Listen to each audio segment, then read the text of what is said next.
The former president making the remarks at a tech conference in Las Vegas saying, quote, "I didn't have scandals," which seems like it shouldn't be something you brag about. Juan Williams, a Fox News political analyst and co-host of The Five, and Rachel Campos Duffy is a Fox News contributor. And Rachel, something tells me you and your party disagree with that statement. That's so laughable. First of all, we're sitting, I think, on the mother of all scandals, Spygate. And I think when this onion is unpeeled, it's going to go all the way to the top of the resistance movement, which is Valerie Jarrett and Barack Obama himself. We'll get there if the press will let us do that in real time.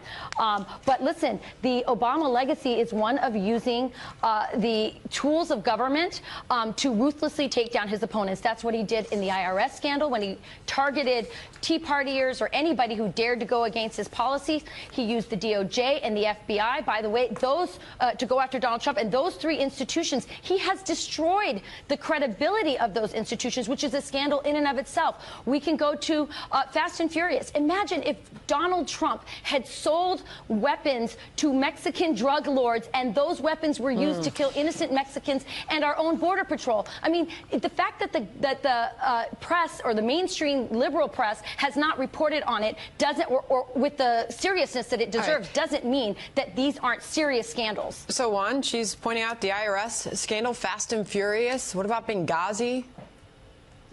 I'm sitting here listening with a smile because it seems to me amusing. It's just so, what a different magnitude of scandal we're talking about. We have a president in office who was revealed to be, you know, have knowledge and have lied about secretly paying money to a porn star. Hold on, let's talk Obama. Let's Obama says he had no scandals while in office. Well, so I'm saying, so what? Who in the Obama administration was indicted and went to jail? I don't think that happened. I just think that, in fact, he was an example of sort of the flawed example of constant investigations by GOP into Benghazi, into Fast and Furious. You know, you could say Eric Holder was held in contempt of Congress at one point, but there's nobody going to jail, no findings.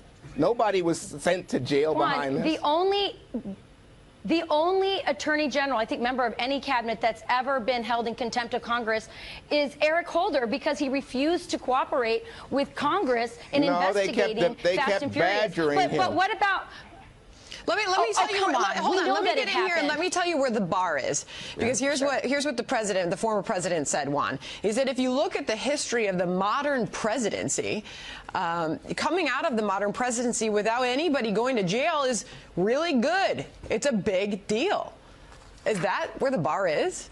Well, that's what I'm saying to you. I mean, clearly, we already have in the Mueller investigation indictments, for example, of the President Trump's first national security advisor. We don't have that in the Obama administration. So if you want to compare it, you say, oh, but what about Benghazi? What about Fast and...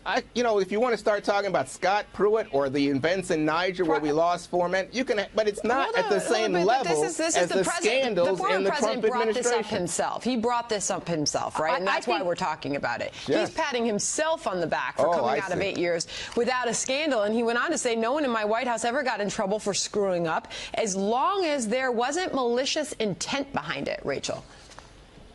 Well, it's ridiculous. He knew about Hillary Clinton's server. He actually emailed her on it, and then he had his AG work to call it just a matter, and he had a compliant press. We had a press who knew that Barack Obama spied on journalists, and the journalists in the mainstream media didn't seem to care about it. I really believe Spygate is the mother of all scandals. When this comes down, when we get to the bottom of it, maybe we won't hear it in real time by these journalists now, but it will go down in history as the worst scandal ever. We are following the president's the movement of the president, the current president this morning, President Trump. So we've got a lot going on. Thanks to both of you.